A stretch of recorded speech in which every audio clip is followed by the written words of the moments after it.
It gives me great pleasure to introduce Eric, back again in Swansea. Eric McGough is a long-standing member of the Theosophical Society. He joined in 1969 and is a course leader of 4 study groups. He has actually written 4 Theosophical study classes and is on the English Theosophical National Council and chairman of the Chester Lodge in England. Tonight his talk is called Breaking the Esoteric Code. So we'd like to welcome Eric and look forward to a very interesting talk. Thank you. Thank you.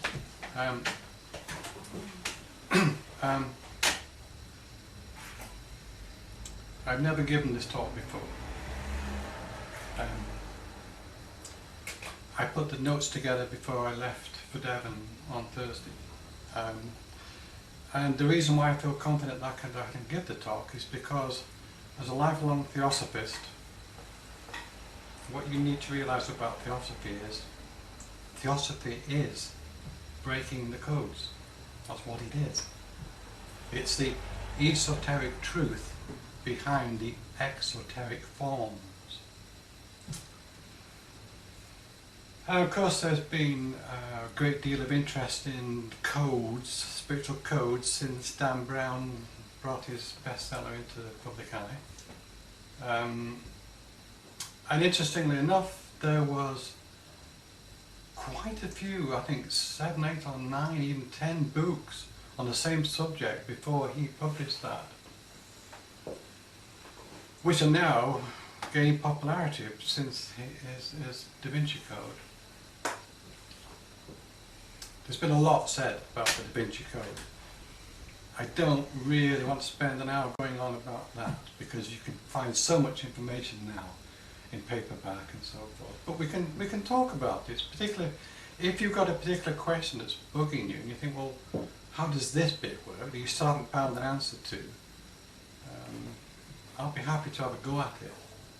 But I will be talking about Mary and Jesus because basically the Bible, along with all other religious texts throughout history, is from beginning to end one long series of coded allegories and stories.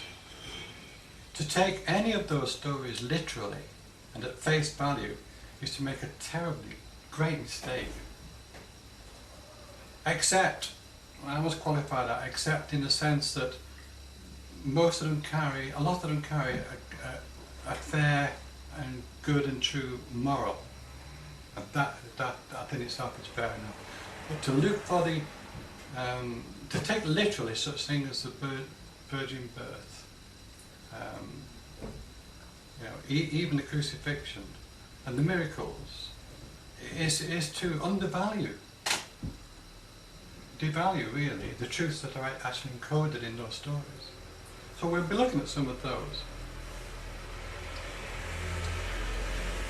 I've got quite a few notes, but I don't really like working from notes. I'll read some things though, because I did find some references that will interest you.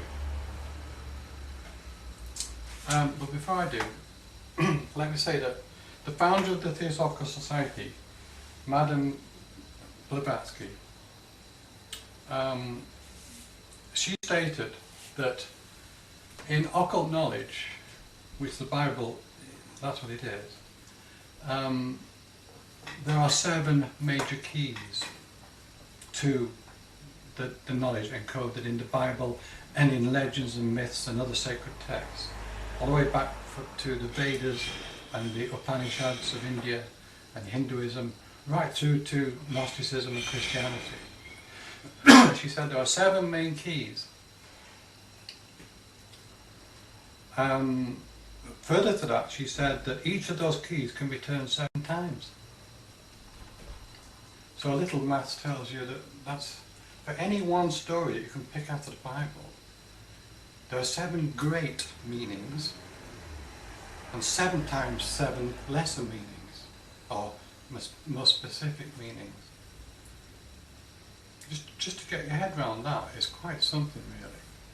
And obviously I'm not going to be able to use all those keys, but I'm going to give you some examples. Then maybe if you find that interesting, you might start to try and turn some of these keys for yourself. It's actually not as difficult as it sounds, at least not to get started anyway. I think, we've all been brought up with these stories, so we have that, as a firm foundation. We know the story of the crucifixion, we know the story of the virgin birth, we know the story of Jesus going into the wilderness, all these other things. So we have the basic data to work on. It's not as though we have to go looking for that.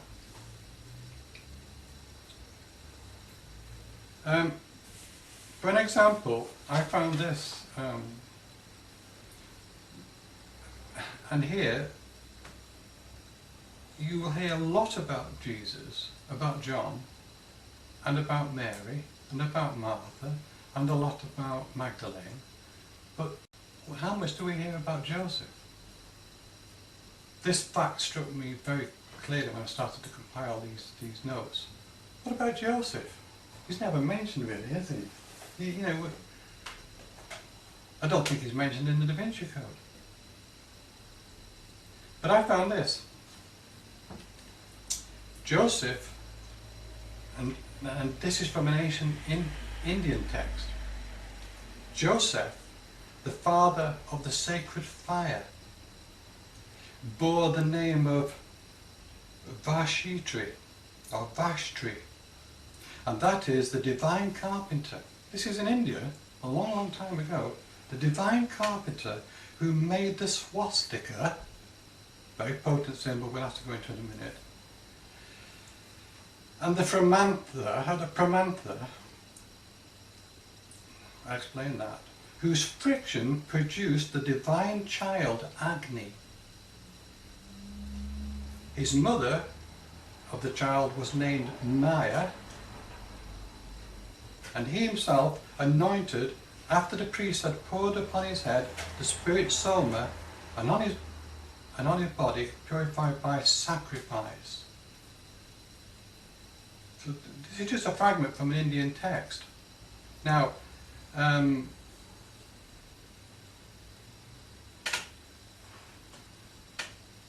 in this it's saying that Joseph, in one form or another, allegorically, is the father of the Son and also of the gods. And here we come to a very important point about code breaking. When we turn a key, we may find a meaning, say at the human level, referring to the development of the human spirit or the human psyche. But there are layers upon layers upon layers of meaning in that, which also apply right back as far as the gods themselves. So what applies to us applies to the gods. What applies to the gods applies to us. This is the first major sort of stumbling block, if you like, that spiritual code breakers or esotericists have to break through. The fact that everything is related right across the cosmic scale. It doesn't just apply to one thing. So here we have this reference to Joseph being both the father of the Son and the father also of the gods. And you see, when we look at Jesus in the biblical story, Joseph is the father of Jesus, but not supposedly the biological father, which should give us a clue really, shouldn't it? Because it means that it's symbolically the father. But Jesus is called the Son of Man first, and then the Son of God. So this is where we have to start thinking, this is the way we have to start peeling back these layers. But we must never get stuck in any one meaning. If we do that, we start to lose the track. I did mention in that little passage the swastika. You all know what the swastika is. And we all know the terrible connotations attached to it. So bad, in fact, that the society in England has changed it now off its seal.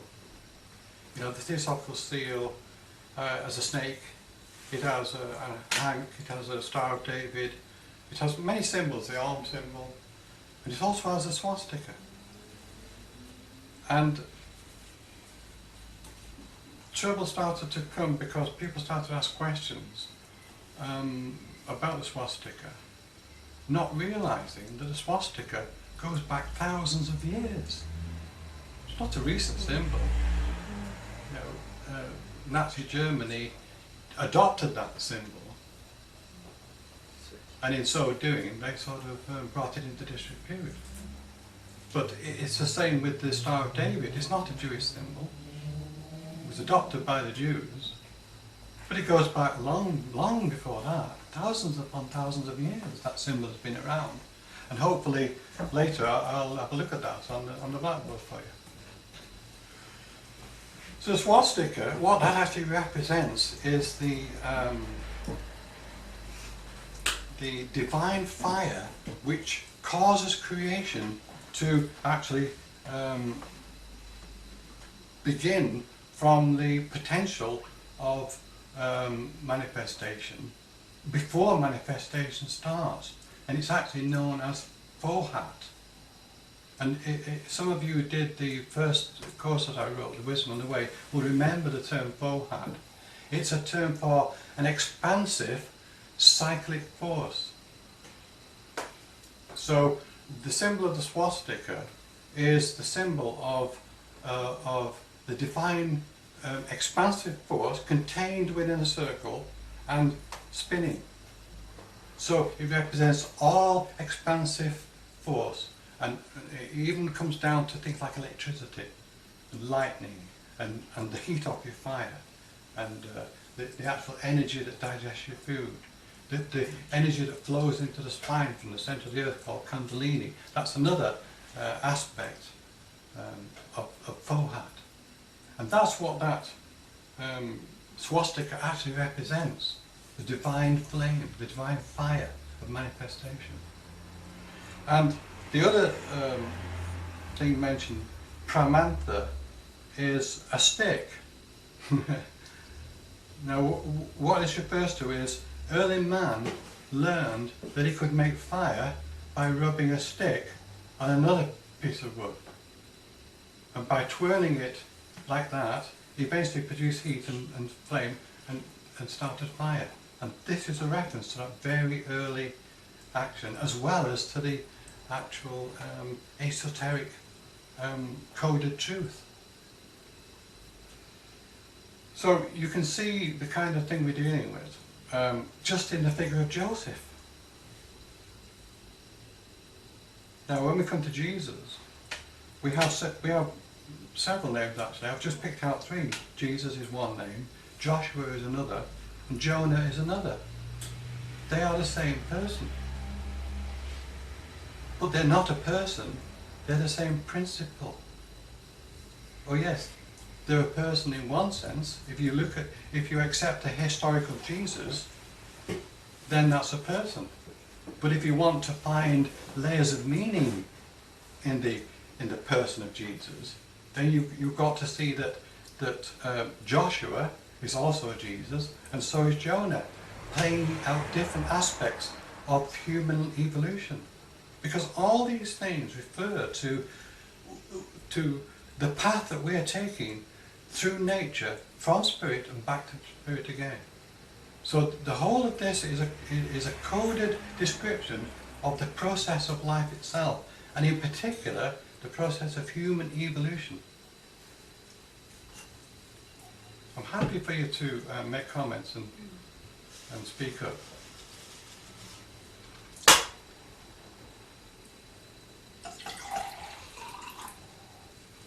So in the figure of Jesus, what we see is, on the one hand, we see an example of the human spirit coming to earth. I'll go into that in detail a little bit more in a minute. And on the other hand, we see that human spirit, when it reaches an awakening state, spiritually awakening, And then we see that same human spirit when it starts to become enlightened. And then we see the same human spirit when it ascends to Christ consciousness.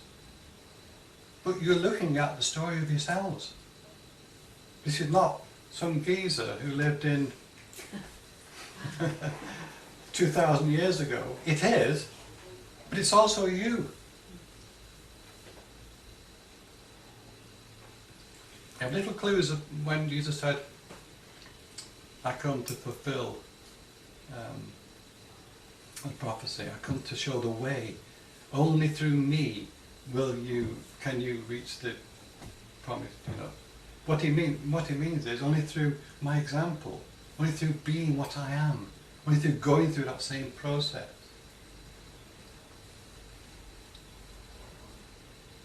I think the problem with the biblical story of Jesus is that we get hooked on miracles.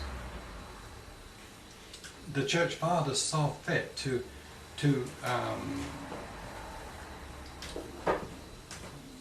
retell these myths, which go back to Babylon and Egypt, long before the Bible times. They saw fit to retell them in terms of making emphasis on the miracles. Were there miracles? Did Jesus do miracles? Are you sure now? I don't think you're quite as sure now, are you? Because you know I'm going to say he didn't. But he did. But he didn't. It's up to you to decide what a miracle is, you see. Some people say, well, the miracles in the Bible are only miracles because the person doing them, i.e. Jesus or whoever, actually knew more than the prevailing scientific view. In the same way that our mobile phones would be considered miracles to some people who've never encountered such technology. Certainly television, radio. But they're not miracles, are they? It's just science, just an application of knowledge. And so some people explain the miracles like that.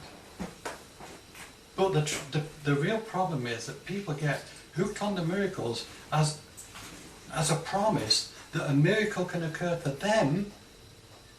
Because if miracles happen, then miracles can happen. If miracles can happen, then a miracle can happen to you.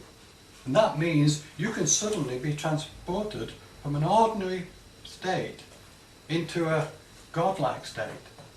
And you won't have to go through any of this process at all. We all want miracles, let's be honest. If it's not, a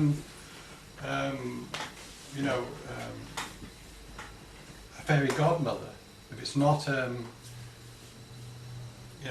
miracle cure, for instance, when we're ill or someone else is ill. If it's not a miracle stash of money suddenly occurring because of money troubles. We all want miracles.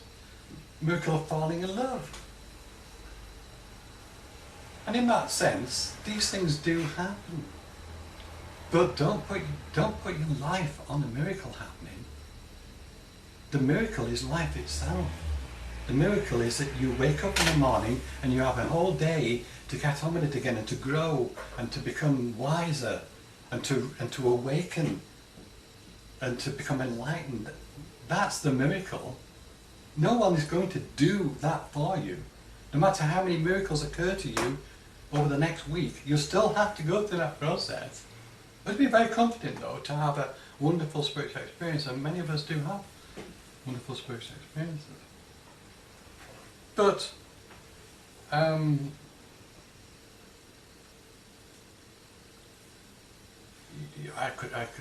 you could say, well, can people walk on water? No one's ever done it since. Or have they? What is walking on water? Water is a symbol for emotions. When you walk on water, you overcome the dictates of your own emotions. You become master of yourself. That's what Jesus was. He was a master of himself. And when he encouraged the disciples on the Sea of Galilee, and he said, was it Peter, to walk on the water? You notice there was a storm. The storm represents emotion. They were troubled. What he was saying to them was, you can overcome those, you can master your emotions. And while he was holding their hands, while he was helping them, encouraging them, they could do that. But as soon as they let go, they started to sink again. They weren't walking on the water. He wasn't walking on the water. He was demonstrating mastery of oneself. Can you make the blind see? Well, yes. If you're a top class surgeon, maybe you can remove cataracts were being removed in those days by plastering the eyes with mud and tearing them off. Bit crude, but it worked. But really, you come to meetings like this. If any sort of spiritual meeting or spiritual book or spiritual conversation or spiritual thoughts you have or meditation actually dispels your ignorance in any way, that is synonymous with making the blind see. Because the blind in that analogy are those who don't know, or those who haven't worked it out yet. Can you raise people from the dead? Think what's it called? Necromancy? Do you want to? Get a corpse and make it walk again? In actual fact, the principle that we call life, the actual energy and flow of forces that we call life, will in the future be used to revive people who are long dead in terms of what we think of now. I mean, now if you're dead for a few minutes, they can bring you back. I've been dead. I was dead. Less than a minute though. I didn't even have a near-death experience. It was very disappointing. They were too quick. They got me back because I already had the things on, you see, so they got me back. But I just got blackness, and then I was looking for the light, and I was back. Like I complained bitterly, The only thing that surprised me was, before I died, I was on my own in the bed. Well, still after the bed. But Julie was stood next to me. Less than a minute later, when I was brought back and I was alive again, there was like 7 people around the bed in white coats and things, and I was going, peering up. Where did these come from? So you can't bring people back from the dead, but not in Palestine 2,000 years ago. They didn't have dumpers. They didn't have those things, did they? So what did, have I got that here? I think I've got it. See, I love to totally lose my notes entirely. Far better. Notes just restrict you. Oh yeah, here we are. Yes, I thought I'd done that, yeah. Lazarus is dead. That's him, Lazarus. That's the geezer. Yes, Lazarus is dead. They stuck him in some sort of a cave. They did that in those days. And his sister Mary, his sister Mary and Martha, who are actually both aspects of Sophia, the wisdom, I'll go into that in a minute, believed that had Jesus been present when Lazarus died, he could have saved him and he wouldn't have died. And when Jesus appeared, I think it was the day later or later that day, he said, "Oh, if you'd have been here, but he's dead, Lazarus is dead. We took him in the cave." But you see, Jesus, according to the story, because the sisters of Lazarus had such faith in Jesus, this is the story, acting on their faith, went to the cave and commanded Lazarus to come out. And he come out. Well, what? He said, "I was dead, but now I'm back." And you see, Lazarus is a code for the spiritually dead. Those who have no spiritual knowledge or awareness. It means an ordinary geezer. It doesn't mean a dead person. You see, the women are not so dead. They're quite well. So the women are always way ahead of the men. Sorry, men, didn't mean it, but they are. They are. They're nearer to this sort of stuff. And Mary and Martha, they weren't spiritually dead. So let's have a look at this then. Jesus, representing in this story the Christ principle or higher consciousness, acting through the faith of the sisters awakens the higher consciousness of their brother Lazarus. These are principles, not people. They're only people in story form. In reality, these are principles. Martha represents the human psychic awakening. This is through lower mind, psychic basically, and intelligence. Mary represents the awakened soul. That's the other sister. Or the higher mind, and in a sense, initiation. And Jesus represents the Christ, our spiritual self, the Logos. Now, later we find the same people in another scene where we find Jesus, Lazarus, Martha, and Mary sat at a table. And in this scene, which is a depiction of the initiation process, or part of the initiation process, Lazarus is at the table. That means that he's awakened and participating in the process of initiation, or the receiving of knowledge, food. That's what the table represents, you see. He represents physical man now awakened from ignorance. Martha is serving the food. So she represents the worldly mind or concerns now turned to the service of the higher self.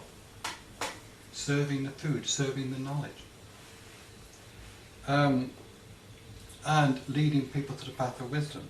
Mary, in this scene, anoints Jesus with costly oil as in a marriage ceremony. That is not to say that Jesus and Mary were married, well, they might have been. It means that the higher mind, Mary, is united to the body nature, and therefore the higher self, are married to the Christos. So what we're seeing in this scene is stages of initiation. Lazarus awakening, Martha turning to service, Mary actually becoming one with the higher self.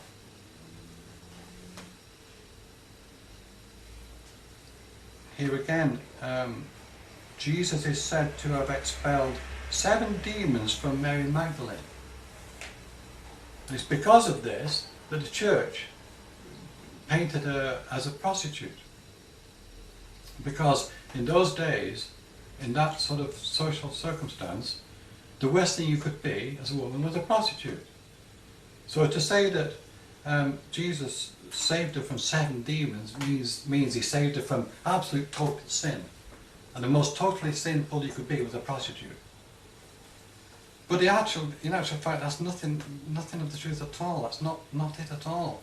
The fact is that every time you find the number 7 in the Bible,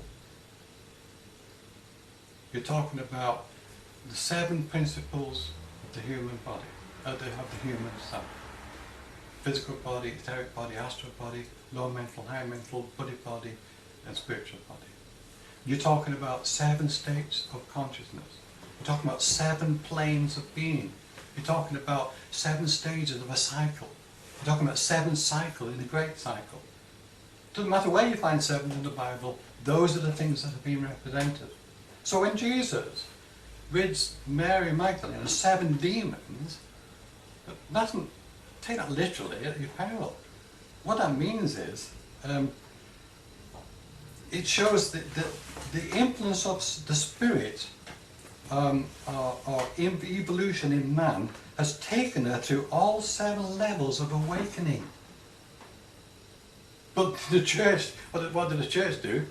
From that idea, they call her a prostitute, the lowest of the low. How wrong can you get it? So at that point then, you see, having awakened through all 7 layers of consciousness, Mary Magdalene is then Sophia, the wisdom. And in partnership with Spirit, or Christ, or Jesus, who's all the same person, is now the divine feminine, as in the Da Vinci Code. The Gnostic myth of Sophia goes back a long way.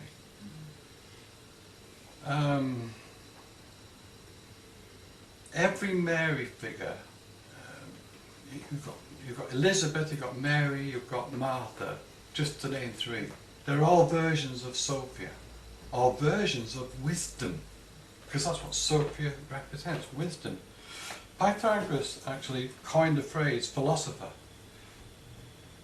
and that's a compound word of two words, philo, which is love, lover, and Sophia, which is wisdom.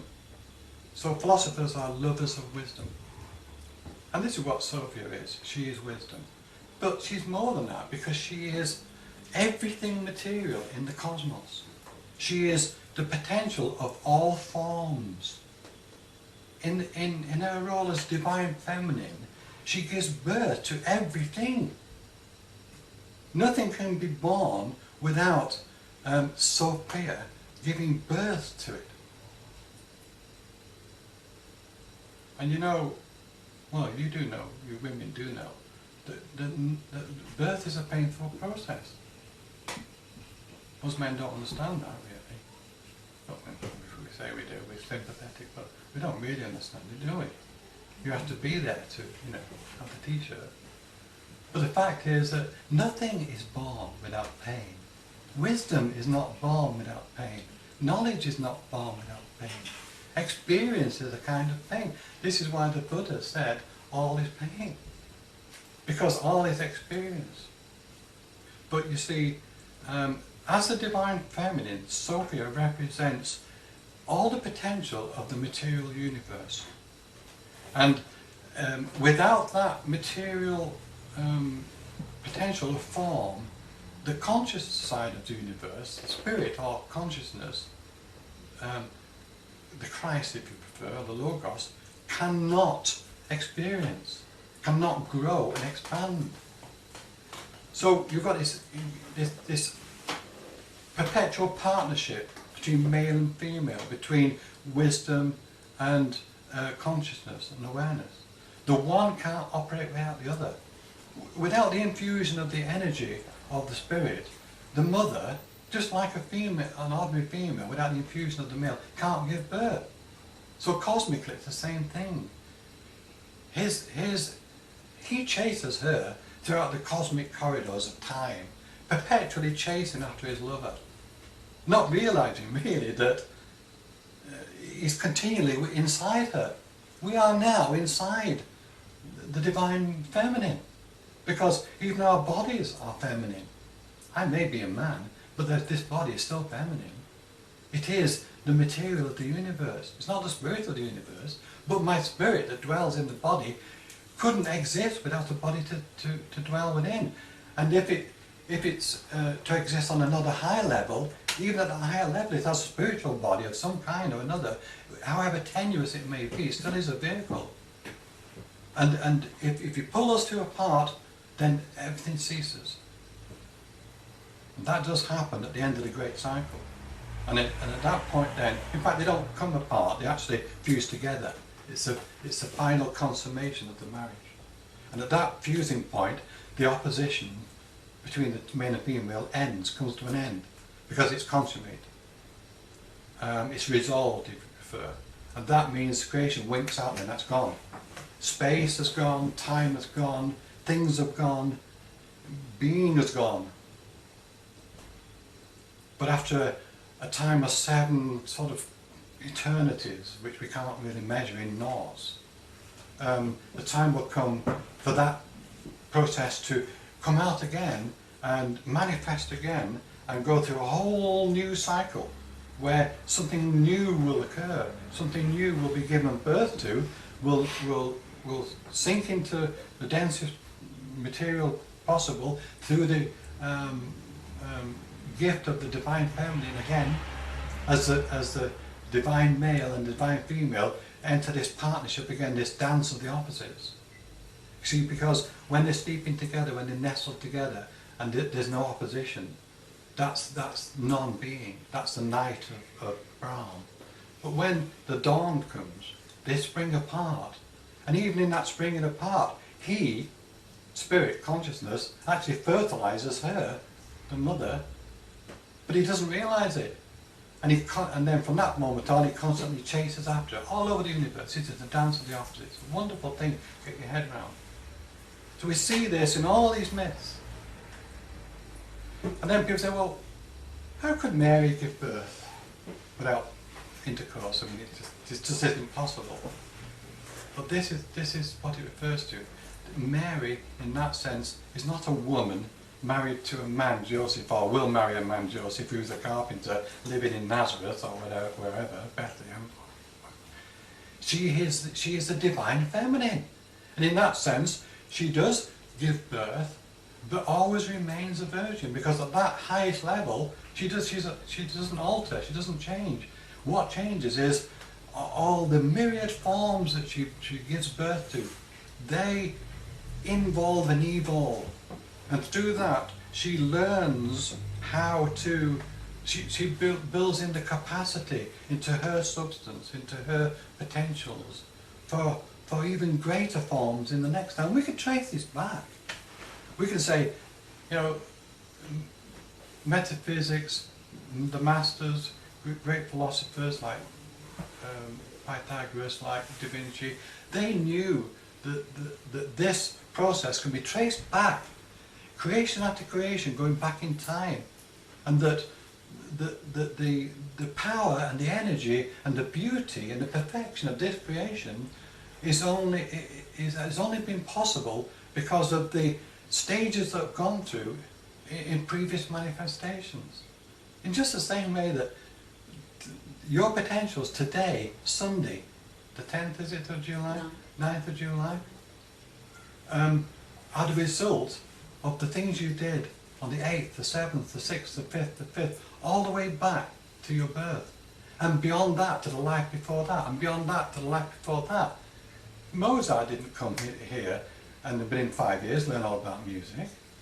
That was a culmination of several lifetimes, and certainly working on the inner level before he was born. And you're the same. You haven't got this 21st century intelligence just because of some genetic material that come together and suddenly sparked up this thing that's called you, that's intelligent.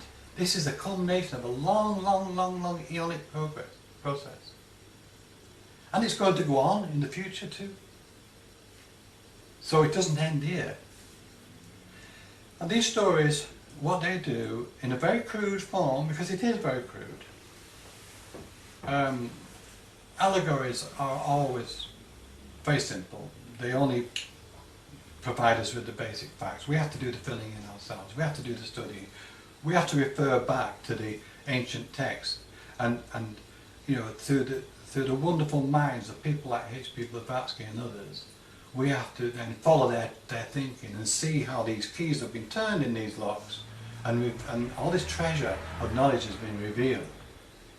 You know, only really over the last 130 years. Before that, if you wanted this kind of knowledge, you would have to go into a monastery in the Himalayas or in the Andes or somewhere very remote. You would have to live a very austere life under the guidance of a master or an initiate. And that master wouldn't tell you what it's all about, like we get now. You know, nowadays we get the whole package, A to Z. And we expect the whole package, and we expect it nicely wrapped too. And we expect it on the corner store, on the corner store 24/7. We don't want to go tramping into the Himalayas for it and giving up our family and our lives. What the masters did in those monasteries, they said, you know, they would give a clue or two. And then the poor disciple would have to go into his bare stone room with his stone pillar and his one little tiny yak hair blanket and his little rice bowl. He'd have to sit there for months thinking about that. And then when he thought he'd got it more or less thus, he'd go back to the master and say, Master, when you said then that the male and the female you know, must work together, this is the dance of the opposites, do you mean then to say that I need to find a woman? The master said, no, I don't, go away again. We don't have women here, you know. Actually they do, that's another myth. Oh yes they do. But you know what I'm saying, And this would go on for years, talking years. But the masters, you see, 130 years ago, they said, well, things are getting behind, we're getting very behind here. People need to catch up. We're entering Aquarius, for goodness sake. Aquarius is the age where we're all going to go get enlightened. Well, I don't think so, because so the master, what can we do about it? So what we do is we won't ask them to come here anymore, we'll give it to them. Okay, they'll abuse it, they'll pervert it, they'll make money out of it, they'll make businesses out of it, they'll make mockery out of it, they'll scorn it, they'll do everything that humanity can do to it. But those who are capable of seeing, those who are near enough to the truth, those who want it enough, will find it. And that's what they did. They gave it out to Madame Blavatsky, they gave it out to people like Rudolf Steiner, Alice Bailey, and so on and so on and so on. So around about 100 years ago, that was the time when the door was open and some of the truth, enough to get us thinking, enough to turn us from our material views and put us on the path to actually reaching towards proper wisdom, was given to us. Here. Oh. So basically, the story of creation shows how Sophia falls, is repentant, is redeemed, and then is awakened into initiation and marriage with the higher, with the Christos. Now, that is total allegory, and I've been talking about it for the last 15 minutes or so. You should now understand that when I say Sophia falls, she comes into matter. In that coming into matter, she is giving birth to material things. And in that giving birth to material things, the spirit is inhabiting those material things and becomes lost to itself. She becomes lost to herself. Her forms are not her, they're remote. But they are her, but they're in such dense matter, such a distance from the source, that they become lost. And then they have to, they have to find their way back to the light. And in the Gnostic wisdom myths, there's some wonderful stories about Sophia seeing the light across the universe and thinking that's the Father, and going chasing after it, only to find that it's not, and then having to come all the way back. And they search for this thing called the pearl of great price, which is actually wisdom, which she has in the first place. But when she's been through this process, and when he's been through this process, the two of them are far elevated above what they started. They're far more powerful now, and become really capable of giving birth to future gods. So the repentance bit is virtually a religious sort of connotation tacked on.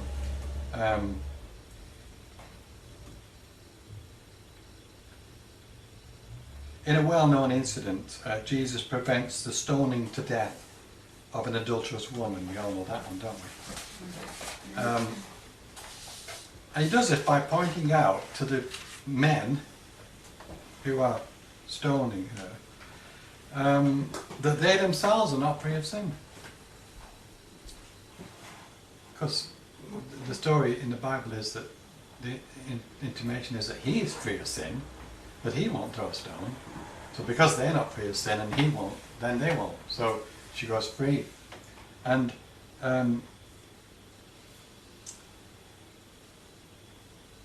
this stoning of the adulterous woman is an allusion to the fallen Sophia actually being abused by her adulterous lovers. And in this story, the woman is surprised to be rescued. She's surprised. And because this represents the early stages of awakening. Remember, Sophia represents wisdom.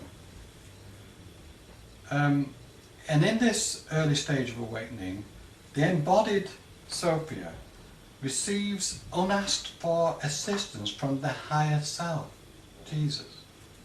And this is known as grace. Now, there are deeper levels to this, because it tells of the adulterous relationship, the abuse of Sophia by her lovers. And this points to the perversion of wisdom by those who would use it for personal gain and their own power. And we can all see this. I'm not going to sit here accusing, but we can all see this. Furthermore, it points to the unsavoury fact that many, if not all, of these abusers do so not in ignorance, but in full knowledge of what they do. Again, I'm not going to point the finger.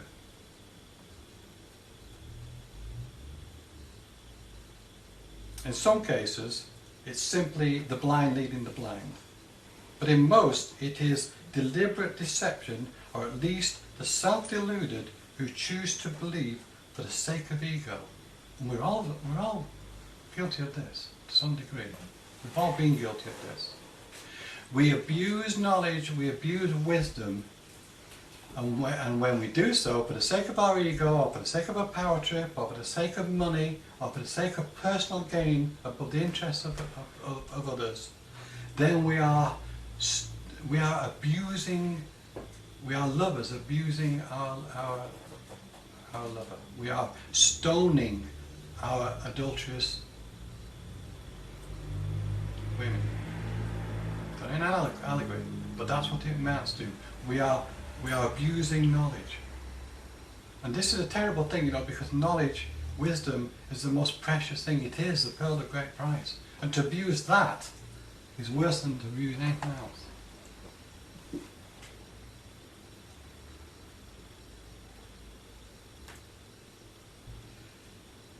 One final point, I think. Jesus is not the Christ.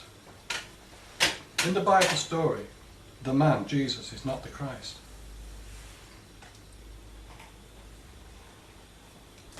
You will recall that if you read the New Testament, he's called Jesus, and he does this, and he does that, and he does the other. Then at some point he's called Jesus Christ. He wasn't called Jesus Christ from the start.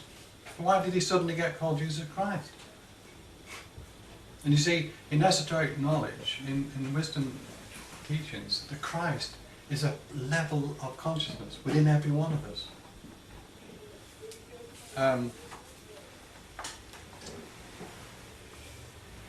So Jesus the man is the initiate. He is the disciple, the person seeking knowledge, like all of us.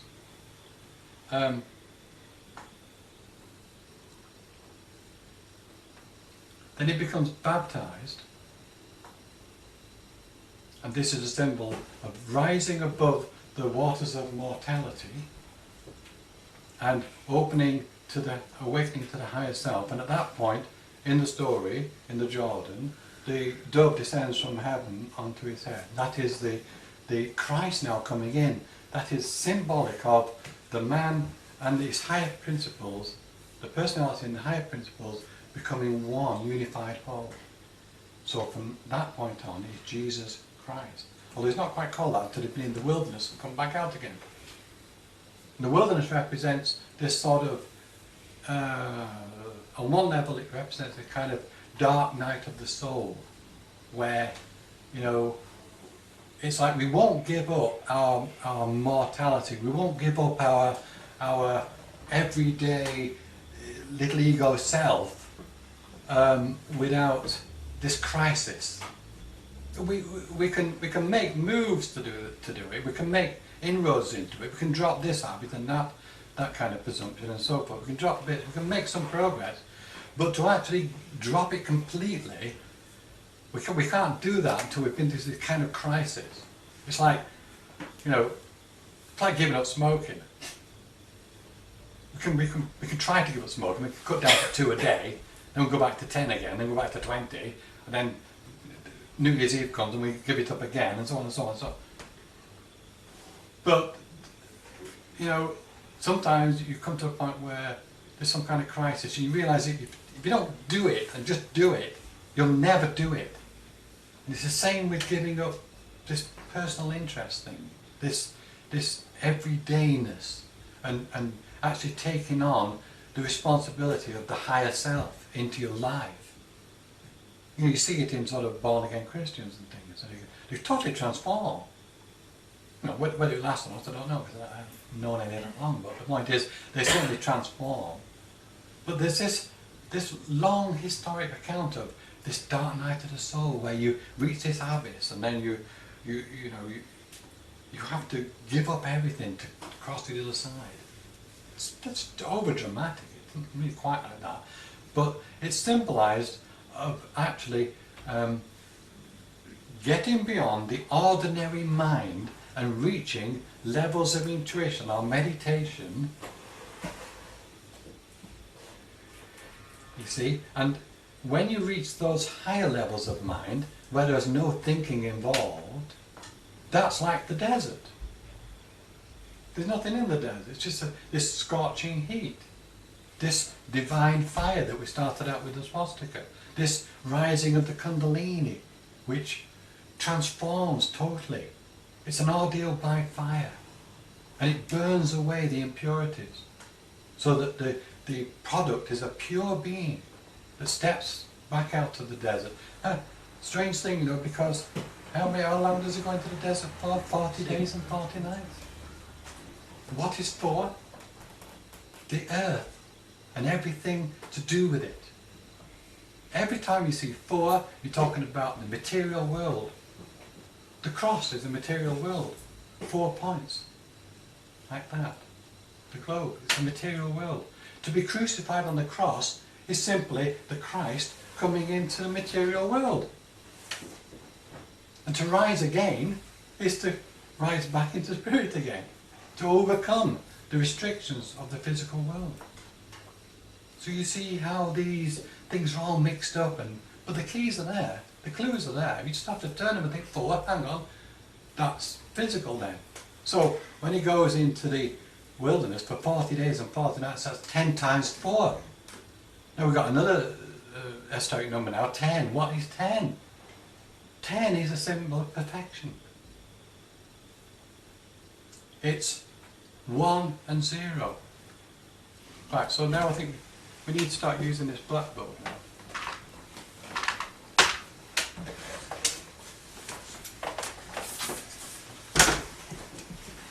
One and 0.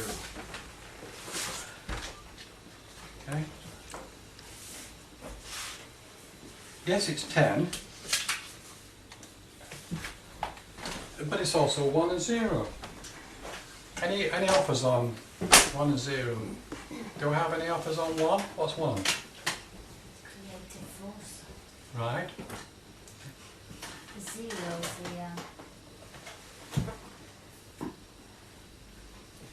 can magnify. Right. It's true, but there's other meanings. Not the ones I'm looking for. Masculine and feminine? Yes. This is the female. This is the male. Don't have to spell it out for you, do I? This is the symbol of duality. Right. So 10 is a sacred number. What it means is the divine male and the divine female go through this whole process from 1 to 2 to 3 to 4 to 7, and at the end of the whole cycle they come back to the 0 and the 0 again. The 0 and the 1 again. And that's 10. And you'll find that number 10, that principle of 10 used in masonry, for instance, Freemasonry. You'll find it in cathedrals and buildings. 10 windows, 10 spans, by 10 spans, by 4 times 10 spans. This is sacred geometry. So when Jesus goes into the wilderness for 40 days and 40 nights, he goes in for 4 times 10. He can't get any more overcoming of the physical than this. So when he comes out again, he's perfect, isn't he? But he starts to go through one more temptation, and the devil says to him, "Oh, throw yourself off the whatever and get your angels too." And he said, "Get it behind me." In other words, I've finished with all that. The devil isn't a person that's come and said this to him. It's his own lower self. That's a demonstration that he's finished with ego. He's finished with self-gain and self-power trips. From then on, he just serves humanity.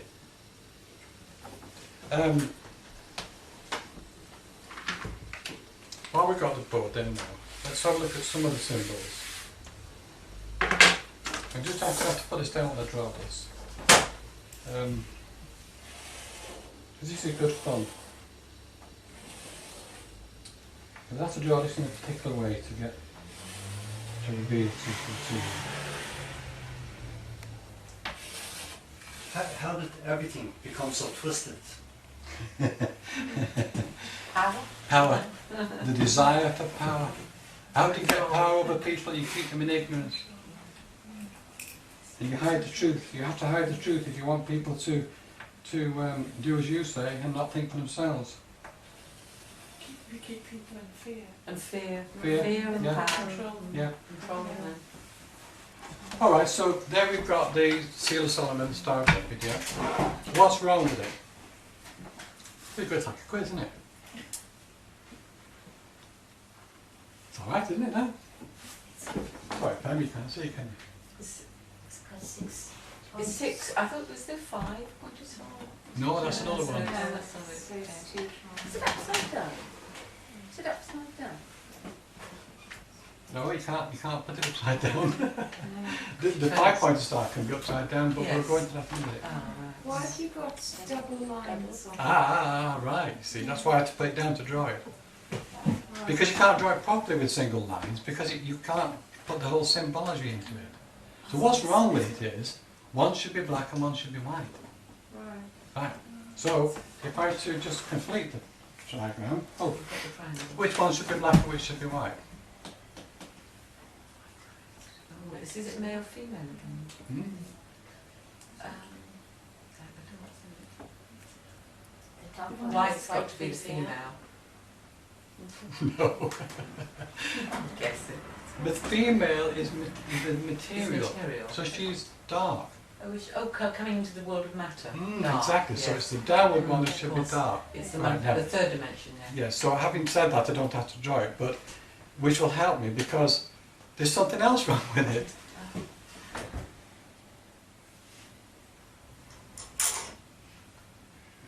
They need to be interlinked. Yeah, I mean the modern of it isn't interlinked, Yeah. but it is two things. But I mean you're saying the other symbol is interlinked, isn't it? So Yeah. are they two different symbols then? Are they completely different? No, it's just that you don't get the whole truth if you don't get the full symbol, that's all. Right. And if you certainly draw it one line, you can't get the whole clue. So really speaking then, it doesn't matter, oh yes it does, that's that was the one.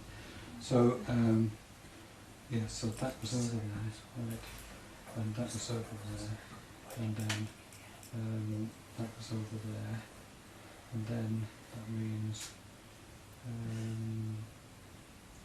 yeah, that was over there, sorry, I take the time here. So that was over there, yeah, right. That would be about right then. So that would be right. And the bottom, That's what I couldn't quite get. That's linking it in. and the bottom downward facing triangle would be triangle would be black. But Because You it's see- going into matter. Yeah. Okay. so that's going into matter, going back out again. But we have to interlink them because we have to show that this is not two separate processes. It is the same process, and both directions are equal. It's not preferable to go back into spirit, because if you didn't get into matter, you couldn't go back into the spirit. It's like it's not preferable to have the female, not the male, or the male and not the female. They're both equal. They're equal part. And this is another thing that Church has done, you see. It's put down the feminine Yeah. and elevated the male. So now we've got this unequal thing going through all society. And it's starting to come to an end now, thank God. And you know, we're not going to get, as a human race, we're not going to get much further until we get equality of all kinds, male and female, black and white, so on and so on. Right, let's look at the 5-pointer star now, because that's that's got some really good things to it.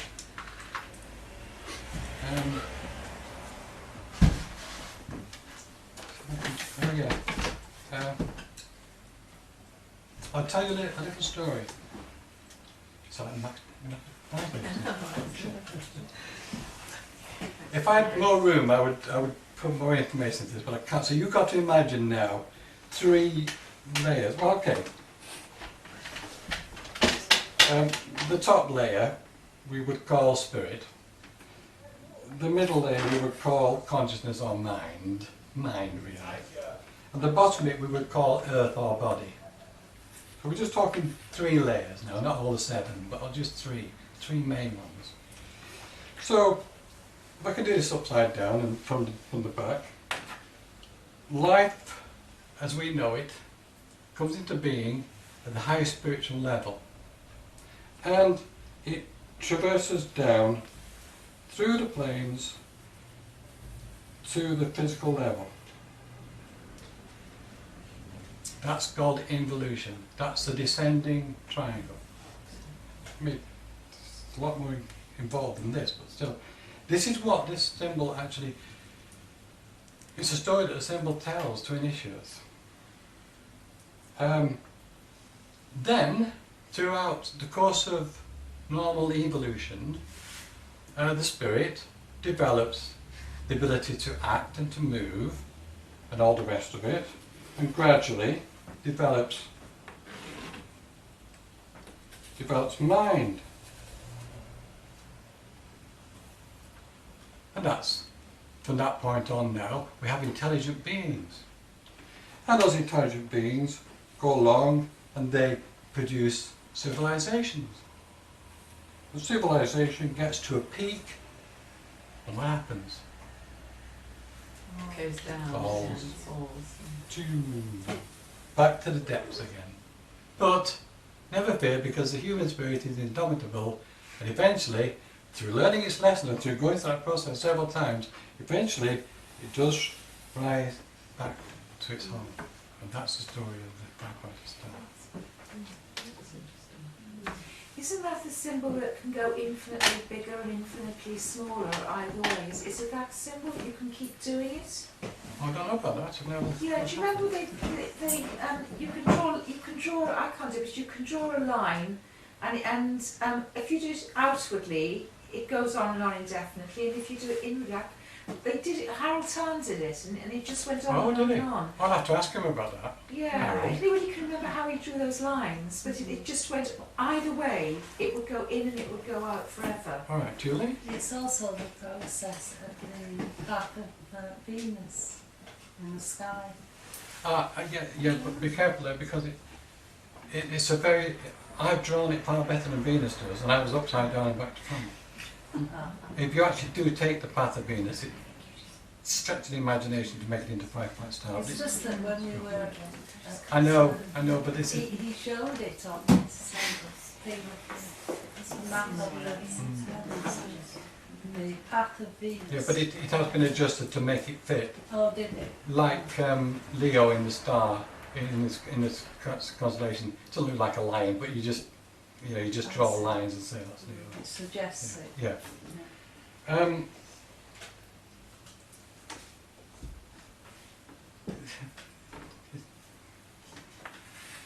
The male. The female. So, see if my drawing's any good now. Let's see if I can do this.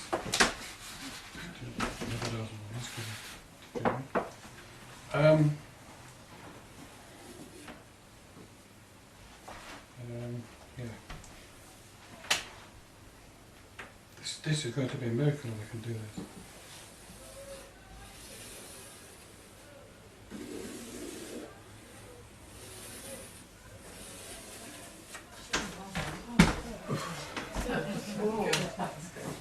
The male and female in union. You could spend days looking at that and working things out from that.